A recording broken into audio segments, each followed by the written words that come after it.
All right, welcome everybody. I'm Dan Gentry, and I want to talk to you today how I stay super fired up, ultra productive, and still have like an amazing life. Plus, I needed a slide to show my beautiful daughter. Now I want to put a disclaimer: you are not going to leave here today with a perfectly balanced life. It's not going to happen in 45 minutes. I spend like entire weekends talking about this, and I compressed a weekend into 60 minutes, and now I'm compressing it into like 40. So I'm going to talk really fast, but I think we can all agree we could just use a little relief from some stress. Yes? So I want to talk a little bit about me. I am a farm boy from Dunellen, Florida. I was born in Monroe and now was like 3 or 4 different things. I did join the Air Force to get out and see the world. They sent me to Omaha, Nebraska. And that was it. Now let me tell you, my Florida winter wardrobe did not prepare me for a Nebraska winter. There was one day where my first winter there, the wind chill was minus 87. Anyway, after that, I did go in the corporate world, climb the corporate ladder, and I now speak to people around the world about life balance, and it just, basically, I have an awesome life, and I love it, and I want to share that with everybody. I want everybody to have an awesome life. And for me, life balance is really important. It's really a passion for me because I know what it looks like when you don't have it, right? Because there was not that long ago that, okay, maybe it was 20 years ago now, but where my life was not amazing. In fact, my life was kind of shattered. Right? And I remember vividly, I was sitting on the corner of my bed. Actually, that's being generous. It was just a mattress on the floor in an unfurnished one-bedroom apartment where I had a chair, a mattress, and like a pot, and that was it. Right? And I was sitting there, just my head in my hands, trying to figure out what do I do now. The next day I was going to liquidate my 401k so that I could pay for rent and legal bills and miscellaneous other things. And my soon-to-be ex-wife and daughter were hundreds of miles away. I didn't even know exactly where. I was just, I was broke in so many different ways, And what's funny, I still laugh at myself because I remember, I was so, I didn't have enough money to like buy a lot of food and that sort of stuff, but I would still talk to my friends because I'd come from, the corporate world. Oh yes, tonight I'm having a really nice Thai peanut dish. I was putting peanut butter in ramen noodles, okay? Right? So it was, I'm like, how did I get here? Well, it all started with the young executive, right? I was working, I was important, I had hair. But I was working crazy hours, 50, 60, 80, 120. I even did a 140-hour week once, right? I've been told, somebody told me that if you keep a sleeping bag under your desk just in case, you may have a problem. Yes, I was there. Now, this was right around the time, some of you in here are probably old enough to remember, when the BlackBerrys came out, right? I brought those into the company. Yay, I'm the hero. Oh dear, what did I do? And 24-hour email became a thing. I had that on me at all times. My boss would send me an email at 4 in the morning.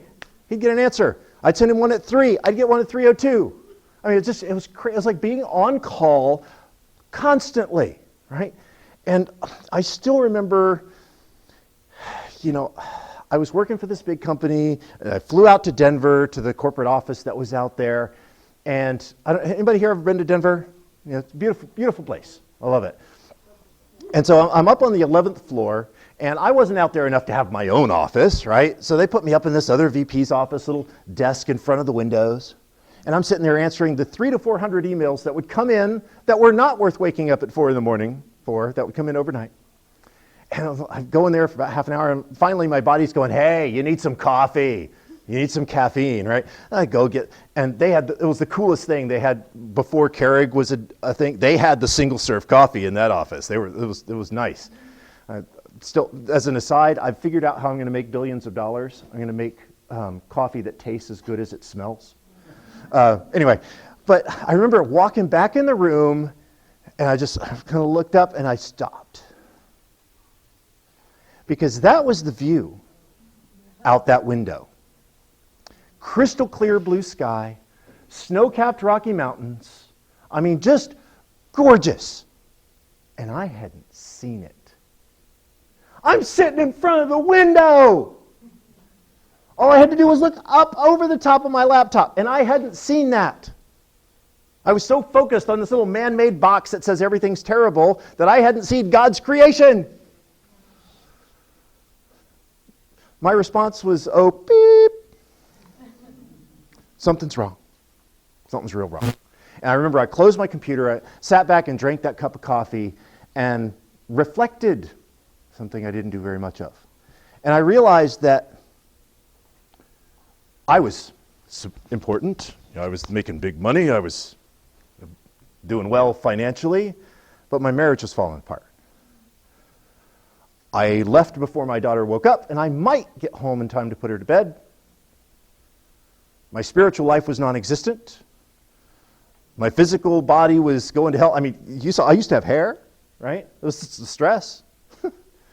So all of the important parts of life were floundering at best. But I was making good money. And I realized that, something's got to change. I need to fix this. So, I started kind of looking around, what can I do? But, I've got time, I'll get around to it. Anybody ever said, I'll get around to it? Yes? Today? So I figured, I'll get around to it. Well, my problem was that I ran out of time. In the week before Thanksgiving of 2001, I moved out into my lovely apartment that I spoke of. And, it's funny, when I was looking for graphics to talk about divorce, right? They're all different. There's like little paper family with the scissors and the little broken heart. And then I saw this one, I'm like, yeah, that's it. Because there are some divorces where it's like a surgeon goes in and nicely separates the family. No, mine was like a raptor attack. It was ugly. Now, the important part is both sides of that image are jagged.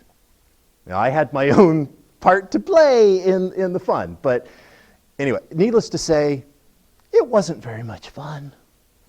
Now, in January 16th, I was laid off. I wasn't important anymore, right? And this was right as the tech bubble had burst, and I'm in technology. I'm a technology executive. What could go wrong? Yeah, it was fun. Interesting thing, just in case you're curious, if you stop earning money, the bills don't stop. And if you ever feel lonely and are really looking for somebody to talk to, just start missing payments, suddenly people want to talk to you. It's fantastic. Okay, not really. Now, in February, my father passed away, right? I had several friends that called me that said, Dan, if somebody's going through a divorce, or they get laid off, or a parent dies, you worry about them, are they doing okay? And you're doing all three at the same time. I'm like, yeah, I'm fine. Now, for me, you'll probably be very surprised by this, but I deal with stress through humor. I used to say that God will never test us beyond our capacity. I just wish he didn't trust me so much, right? But it sent me on this journey to kind of search for the way life should be, right? Because what I was doing was obviously not working. Something was wrong, and I have the opportunity to rebuild my life. It's time to rebuild it, and rebuild it properly. And I did feel kind of like I was walking through a dark wood towards the light, and the good light, not the other one. This one wasn't whistling. So I'm a patterns guy, software developer by trade, right? And if you take software, it's taking a complex business problem, breaking it down into pieces and systematizing it. That's all software does, right?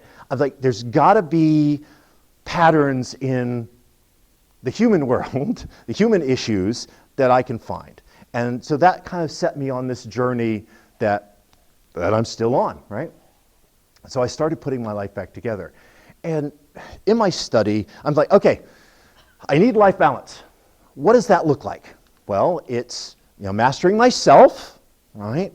And it's mastering my relationships, having good relationships, and mastering my stuff. So those are kind of the pieces of life balance. Myself, my relationships, my stuff. I'm like, okay, well, to master myself, what does that look like? Well, mind, body, spirit, right? So it's the foundation is our spirit, and then our mental framework and our bodies. And if you've done any work in the self-improvement space, you've probably heard of be, do, have. If you want to have certain things, you've got to do certain things. But in order to do them properly, you need to be the kind of person that deserves to have what you're looking for. So you've got to be before you can do, and do before you can have. So I'm like, it's that same kind of pattern. And there was one day I was in church, and I wasn't really paying attention. I'm sure none of you have ever had that happen, right? Okay. I was thinking about this, and I realized that in Christianity, you have the same kind of setup. You've got, God the Father, and then the Holy Spirit is the way that he moves in the world, and then, Jesus was the manifestation. So there's that same foundation, a framework, and a manifestation. And now I'm a huge science and math geek. I will not be incorporating much mathematics in today's presentation, but Nikola Tesla, one of my heroes, said that if you want to understand the secrets of the universe, think in terms of energy, frequency, and vibration. And that's where it kind of clicked. I'm like, energy is the foundation of everything. The frequency is the way that energy moves through space, and vibration is the physical manifestation of that frequency, right? It's like, it just makes sense. And that's where I came up with my atomic triad. And this is the foundational piece of everything, all of my system that I do, right? And you'll see this kind of pattern throughout my program, that everything has a foundation, everything has a framework, and everything has a manifestation, okay? And that's where I came up with, that's when it kind of fell together, and it's where I came up with my life triad. And this is, in order to have what I call life to the third power performance, so it's not just a good life. I want you to have a great life, right? You've got to have that foundation of life balance. You have to know where you're going, have your goals, your dreams mapped out, and you have to know what your life is about. What's your purpose? What's your legacy? And that's what we're talking about. And again, the life balance triad, I can't go, in the time that I have, I can't go super deep in this, but self-mastery is the foundation of life balance. Your relationships, your stuff, right? And each of those break down into their own. The foundation of self-mastery is spirituality, your spiritual and philosophical foundation, your mental framework, your physical body. For interpersonal, it's your family, it's your friends, your network, right? Your co-workers. And then others, people you don't know. How are you making a difference in the world? I remember I had a middle school guidance counselor that pulled me aside one time, and he goes, Dan, what does the world owe you? What does the world owe you? Right? I'm like, I don't know. I was 12. And he goes, the world doesn't owe you anything. You were given life. You were given the gift of life. That is your gift. You owe the world. And it's now up to you to go out and repay that gift by making the world a better place because you're here. And that stuck with me for a lot more years than I want to admit on stage. So that's definitely part of it. Make the world a better place. And then for your material prosperity, your financial education, it's your budget, it's your investing, right? And so often, I talk about, in school, when you're in elementary school, middle school, high school, you get a progress report every 4.5 weeks. Your report card every 9 weeks, right? And every semester, you kind of get the big one. But when we graduate, suddenly we don't have report cards anymore? Yeah, you do. For good or ill, your report card as an adult is your financial statement. And the reality of it is you should be looking at it every 4.5 weeks, 9 weeks. You don't want to get to be 50 or 60 years old and go, I should check my grades. Oh dear, I have an F in investing. Oops, it's a little late, right? So have that financial foundation, and then how do you make your money, and what do you spend your money on? So that's the basis of my life balance system, right?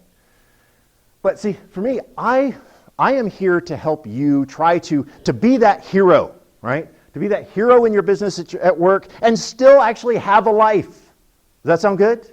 Right? So, kind of the 3 secrets. First is don't burn out, then get fired up, and then we'll talk about Skittles and rainbows, which will make sense in a minute. All right, so number one, what is burnout, right? Well, here's the definition. So what we're going to do is... Yeah. Okay, here's what it is. Burnout is stress trying to kill you. That's it. Right? 1/3 of Americans say they're living with extreme stress. Anybody in here feel like they're living in extreme stress sometimes? Yeah? Today, about half feel like stress has increased in the last 5 years. Yes? Yes? And money and work are usually the causes of those stress. Right? Here's one. 3/4 of Americans say that they've actually had stress-related symptoms. 77% physical, 73% mental. Had a headache, had the tight shoulders. Feel like you're going home like this, right? Felt like I don't want to do it. I don't want to adult anymore. I saw a great thing on Facebook. It's like I don't even want to pass adult. I don't want a human anymore. I want a dog. I would just lay in the sunshine. You bring me snacks, right? I'm like, yeah. And it even costs you more money, right? People who are saying they're in stressful situations, their medical costs are 46% higher. It's crazy, right? So what are the signs of burnout? Is becoming cynical or critical at work, can't concentrate, getting barraged constantly from different directions, feeling of resentment or anxiety, irritability. I'm not irritable, leave me alone. Right? It's feeling tired, even after, who here has ever gone to sleep and woken up tired? Yeah? Right? I'm so stressed out, I can't even go to sleep. Even cutting back on some things that are fun, getting different health problems, or even lack of satisfaction in when you do achieve something. Like, all right, fine, it's done. Right? I've been there. I was burning out a few years ago. And I'm working on this system, right? And I still had a job working for United Health Group, right? And I had all these projects going on, and there were these projects where the people I needed to do the project were not accountable to me. But I still needed to get them to do it, and I was still responsible for it, but they could do it or not, and So I'm stressed out like crazy from work. I'm trying to build my speaking business.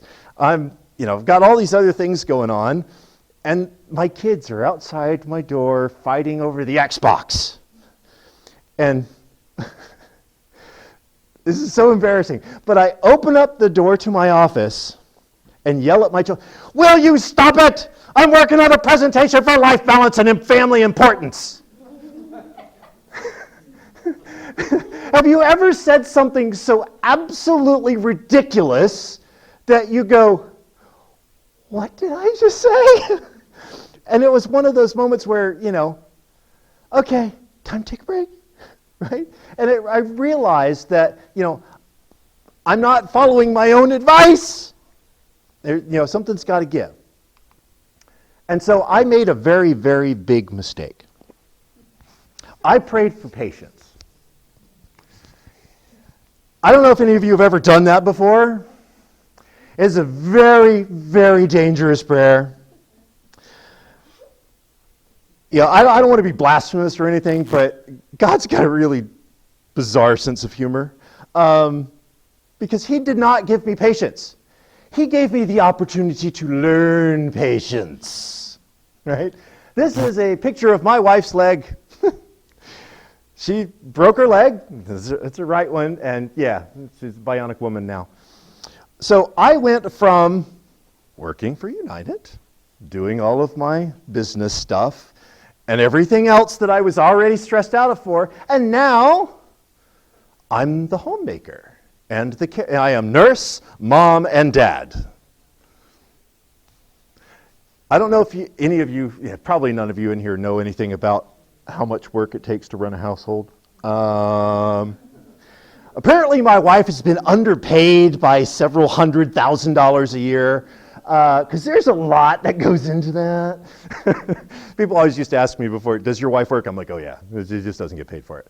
And I always used to say that, just like that. And then I actually had to do it all, and oh dear. that was not nearly enough of a joke.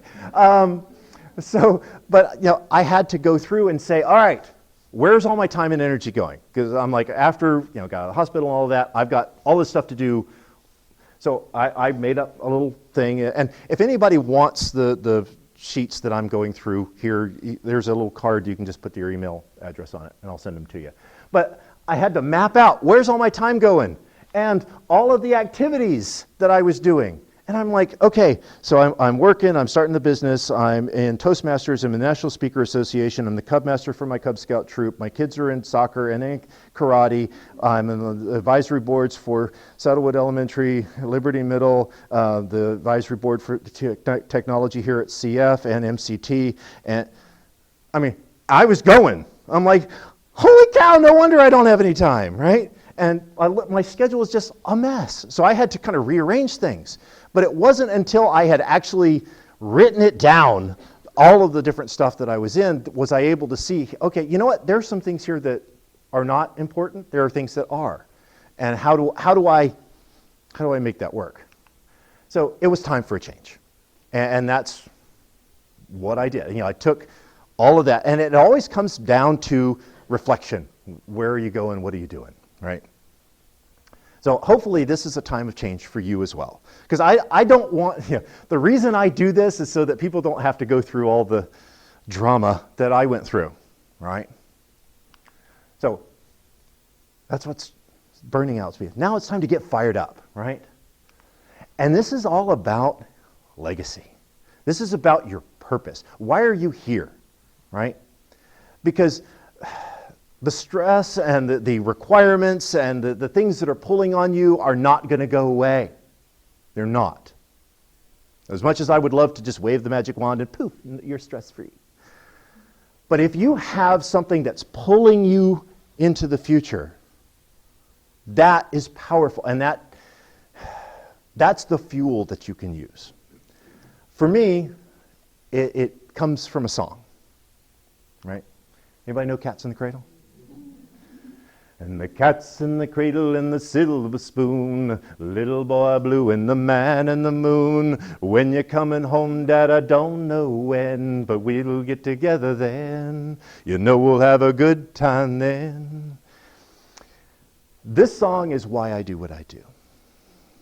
Because my personal mission is to make sure that this song is not a story about anybody.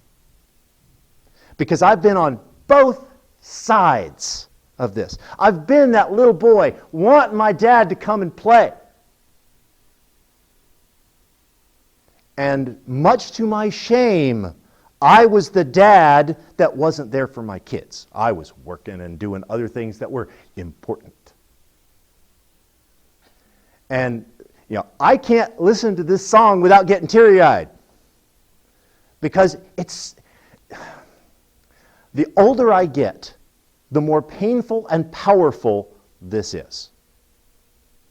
And if you're not familiar with it, it's talking about a man who has a child and never has time for it until he's retired, but his sons become just like him. And I want to stop that pattern. That's why I'm here. And that is my fuel.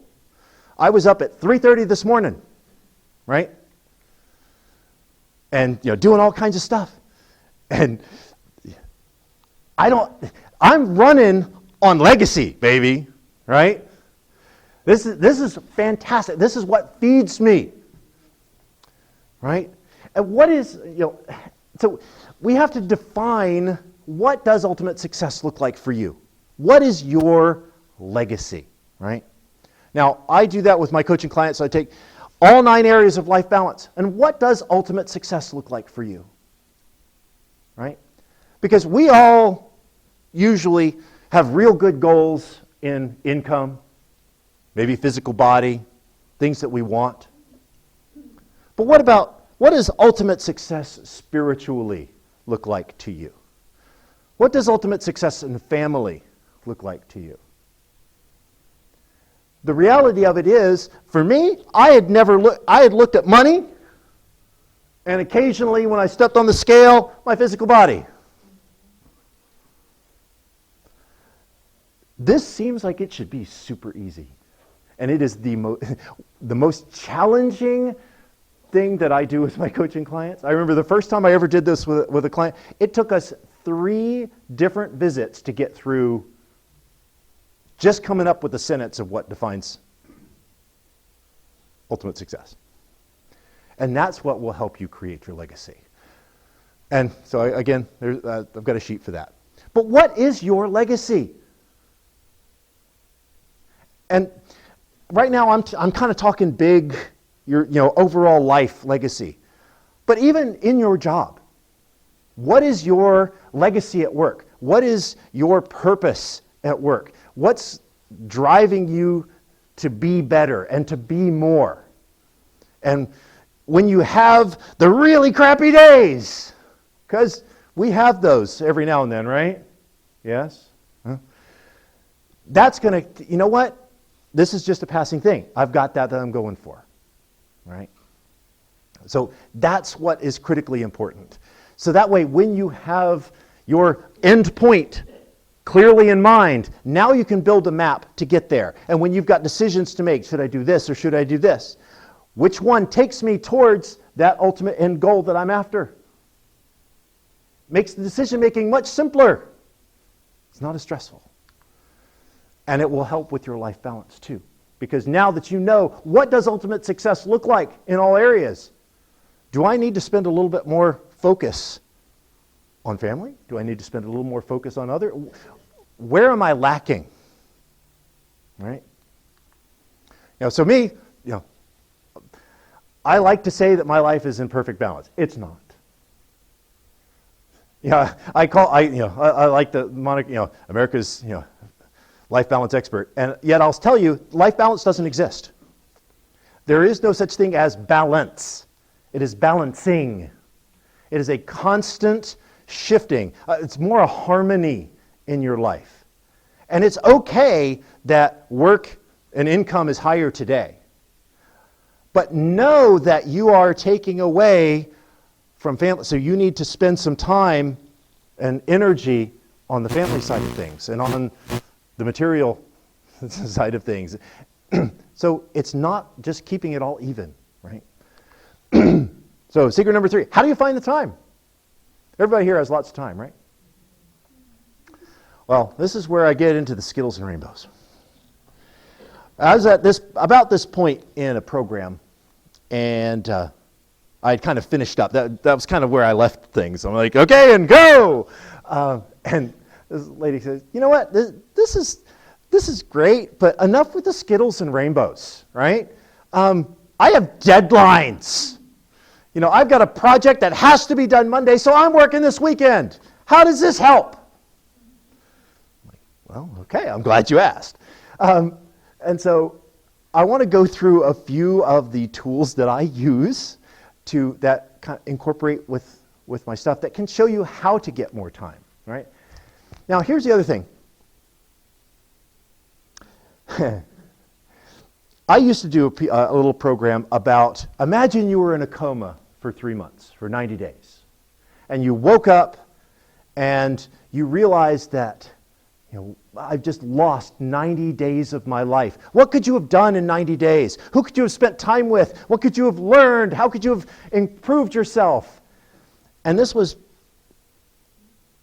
based on some information that I had seen, some statistics that were now a little dated, 2007, where Nielsen said that the average American watched 5.5 hours of TV and 30 minutes or so on the internet. So I'm like, that's 6 hours a day.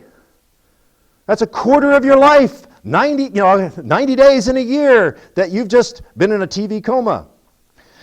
I decided to update my stats a couple of months ago. In the second quarter of 2018, The average adult spent 10 hours and 24 minutes in front of a screen for media, watching video, playing game, doing Facebook, not like work in front of a screen. This is leisure time. You know, now there's an hour and 45 that's radio. Okay, maybe you were doing that at work. And I first was like, no. And then I started watching people everywhere I go. I'm like, you know what? 10 hours a day in La La Land. So I'm not here to say, turn off your TV and all of that, but I'm telling you, there's a lot more time there than we think that could be repurposed for something positive. But anyway, I just saw this and went, okay, that's got to go in here. That's amazing. So are we entertaining ourselves to death? And yeah. All right, the first thing, this is, I have a series called Life Balance Hacks. This is book number 1 I just published last year. Time concentration. How can you get more time in the life that you have? Without changing your schedule much, how can you get more life in it? And this is my way of taking the activities that you already do. For me, let's take exercise. Exercise is important, right? We need to do it 2 or 3 times a week. We don't always do it, but we've got that time scheduled. Well, when I decided that I need to do exercise, what do? Do I just go to the gym, to the treadmill? No, I decided to do martial arts, karate, right? Now, the reason I did that, one, it's a very good physical exercise. There's a mental component to it. You're having to learn the moves and the forms and all of that, and there's focus. So for me, it's almost a spiritual thing, that concentration and, going. There's a spiritual aspect to it. I do it with my children. My boys and I right now are training. In April, we should have our black belts if we pass the test, right? So we're doing that together. It's something we are doing together. We are training at home together. We are breaking boards together. We're there. It's a common thing that we have, right? Now, I've made friends through the Martial Arts Center, right? And friendships that have gone well beyond being there. They do things that help the community. So I've helped others, right?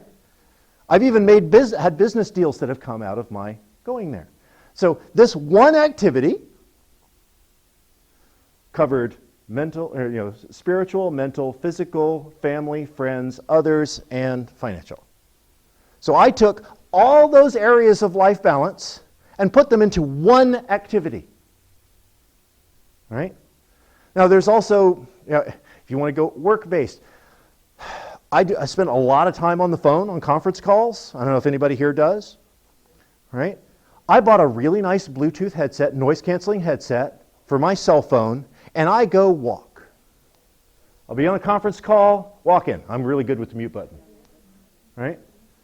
So I'm combining the work that I have to do with some exercise, and on a day like this, I'm outside where it's nice. And when I have that phone call with that person, the one I'm talking about, and they're like, if I could reach through the phone, right? Anybody ever wish they could reach through the phone and just, all right. Anyway, maybe it's just me. But then I can hang up. I'm outside. It's nice. Huge stress relief. So it's figuring out ways to combine activities to reduce the amount of stress, right? Habit stacking. Anybody here ever heard of habit stacking? Everybody here knows it's kind of hard to start a new habit, right? Yes? Hard to break an old habit. Well, this doesn't do either one. This is take a habit that you already have, preferably positive, and add some things to it. Okay? So, for instance, everybody here brushes their teeth, right? Hopefully. No, I don't. Right? Well, in the evening, part of my bedtime routine, brush my teeth, go to bed. Well, I took a little piece of paper and wrote down a couple of things that I do. When I go in to brush my teeth, I go to the kitchen, grab my vitamins that I always forget to take during the day. I take those, go over, get a cup, fill the cup up with water. My wife loves to have a glass of water on her nightstand when she goes to bed. So I fill up a glass of water, I take and put it on her nightstand, and then go finish my stuff, take out my gym clothes, put those on the bathtub, right? It added a minute and a half to that routine, but I've helped my body in a couple of ways with vitamins and getting ready so that in the morning when I wake up and I'm like, I don't want to go for a walk, but the clothes are already here, right? Boom.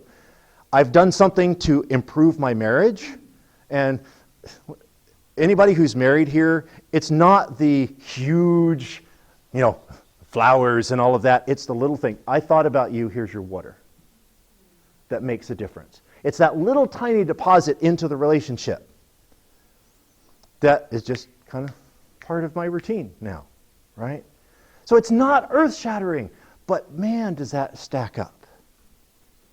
So it's find little habits and ways that you can tack onto that. That's the book I'm working on right now. How are we doing on time? Pomodoro, if you've ever done anything with software, it's like, what's a tomato have to do with? There's a concept that's frequently used in the software world. It's called the Pomodoro technique. And the reason it's a tomato is the original guy had a tomato timer, kitchen timer. And so the idea is you set a timer for 25 minutes, and you turn off your phone, you turn off your email notifications, you turn off everything, and you work on one task for 25 minutes. When it dings, you take a 5-minute break, right? That's the whole, and then you do 3 of those, and then you take a 30-minute break. That's the overall idea. And in the software world, it's amazing. If you can get 25 minutes of actual focus time, you can accomplish a lot. And I'm sure you've probably found that. Anybody here wake up at like 4 or 5 in the morning so they can actually get something done before people start bugging them? Or is it just me? Yeah. But this is, so it takes a little bit of effort. Now, I do the plus in that I have planned things for that 5-minute break. That 5-minute break is calling my mom. That 5-minute break is, sending a text to, hey, honey, love you. Or, calling my daughter who lives in Arkansas.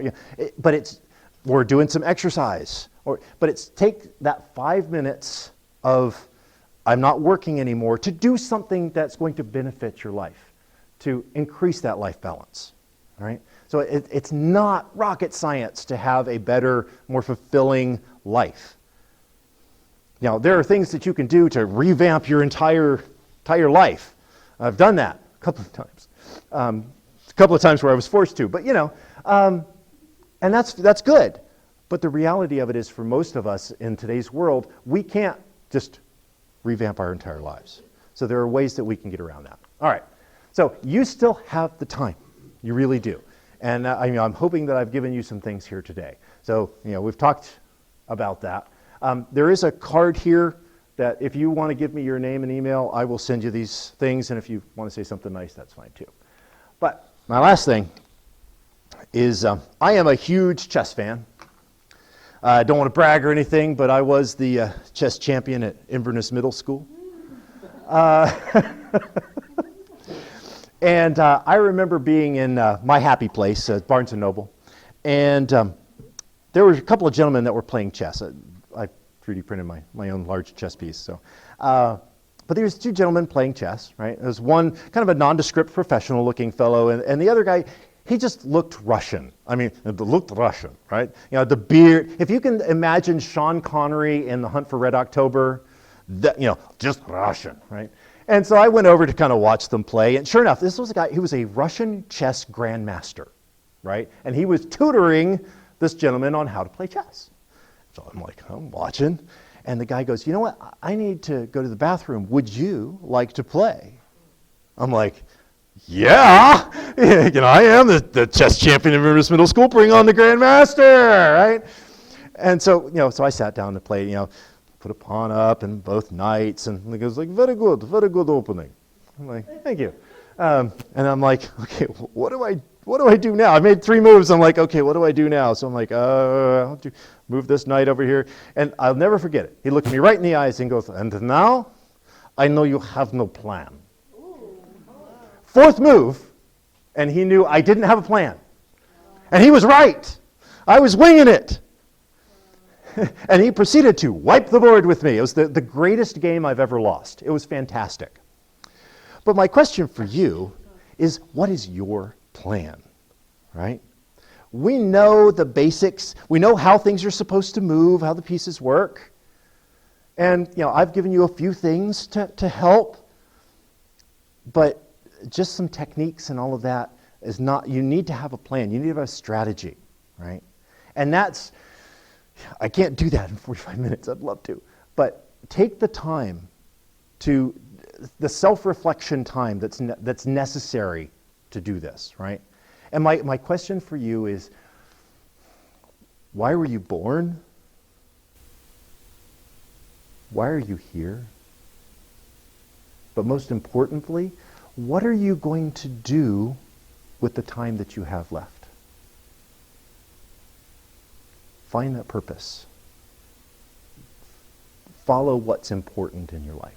That's my hope for you. All right?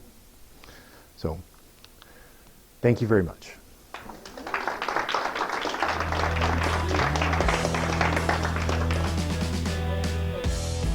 If you would like more great content like this, please check out my podcast, Third Power Life, on your favorite podcast platform. If you would like more information about me or my company, Third Power Performance, go to www.thirdpowerperformance.com. To find out more about my mentoring programs or other speaking engagements, please feel free to email me at info@thirdpowerperformance.com or just pick up the phone, give me a call at 352-302-0869.